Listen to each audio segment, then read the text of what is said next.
چاہیے، بولے انشاءاللہ، بولے نا بھائی انشاءاللہ بولے۔ ہاں میلاد کے محفل میں پیغام نہ ہو تو پھر بیکار، ایک دو پیغام ہونا چاہیے۔ میں 11 دن سے لگاتار یہاں خطاب کرتے آ رہا ہوں اور کئی دفعہ میں نے یہ پیغام دیا، کیا دیا؟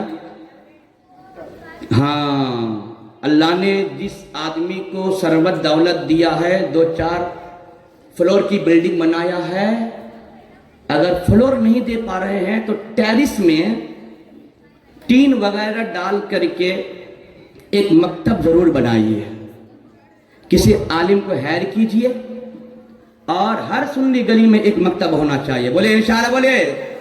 کریں گے ایسا؟ کیونکہ دین کی تعلیم کے لیے، دین کی ترویج و اشاعت کے لیے اپنا گھر دینا صحابہ کی سنت ہے۔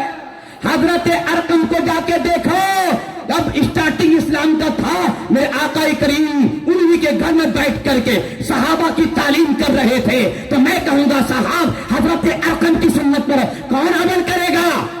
ہم عمل کریں گے، بولے انشاءاللہ بولے۔ ہاں، اللہ نے دولت دیا ہے تو یہ کام ضرور کیجئے گا۔ اس طرح کے لاکھوں خرچ ہونے والے جلسوں سے اتنا فائدہ نہیں ہوگا جتنا فائدہ آپ کے گھر کی چھت سے ہونے والا ہے، یاد رکھے گا، اتنا فائدہ نہیں ہوگا آج کے جلسے سے جتنا اس مکتب سے ہونے والا ہے۔ اور پھر مجھے بارہ والے کو بول کے جا رہا ہوں، آج آپ کے پورے شہر میں ایک بھی ضابطہ والا ادارہ نہیں ہے، باضابطہ ادارہ ایک بھی نہیں ہے جہاں پر فضیلت تک تعلیم ہو، اتنا بڑا شہر ایک بھی ادارہ نہیں۔ تو لاکھوں کروڑوں کے جلسوں سے صاحب نعرے لگیں گے خالی، اور کوئی محتب شان فائدہ نہیں ملے گا۔ قوم زندہ رہتی ہے تعلیم کی بنیاد پر، اور میں نے جو حدیث ابھی آپ کو سنائی وہ تعلیم سے کنیکٹیڈ ہے۔ اپنے گھر میں عامر انصاری بال بچوں کو بیٹھا کر کے، خواتین کو بیٹھا کر، رشتہ داروں کو بیٹھا کر نبی پاک کی ولادت کی ولادت کے واقعات کی تعلیم دے رہے تھے اور کہہ رہے تھے یہی ہے وہ دین، یہی ہے وہ دین۔ سبحان اللہ بولے بھائی۔ یہ لوگ کہتے ہیں صاحب دین کو خاص کر کے میلاد منانا، میلاد کرنا، یہ کہاں سے ثابت ہے؟ میں کہوں گا سنی اس حدیث پاک میں عامر انصاری صحابی رسول کہتے ہیں یہی ہے وہ دین، یہی ہے وہ دین جس دن میں اللہ نے اپنے حبیب پاک کو بھیجا ہے۔ حضرت ابو درداء کہتے ہیں اسی اثنا میں میرے آقا کریم حاضر خدمت، میرے آقا کریم حاضر آ گئے، میرے آقا نے اپنے ماتھے کی نگاہوں سے اس مجلس پاک کو ملاحظہ کیا، میرے آقا نے شرک و بدعت کے فتوے نہیں لگائے، بلکہ میرے آقا کریم نے حضرت عامر انصاری سے فرمایا اے عامر انصاری، سبحان اللہ بولے بھائی، اے عامر انصاری اللہ رب العزت تم پر رحمت برسائے، سبحان اللہ بولے بھائی، سبحان اللہ، اور تمام فرشتے تمہاری مغفرت کی دعائیں کرتے ہیں،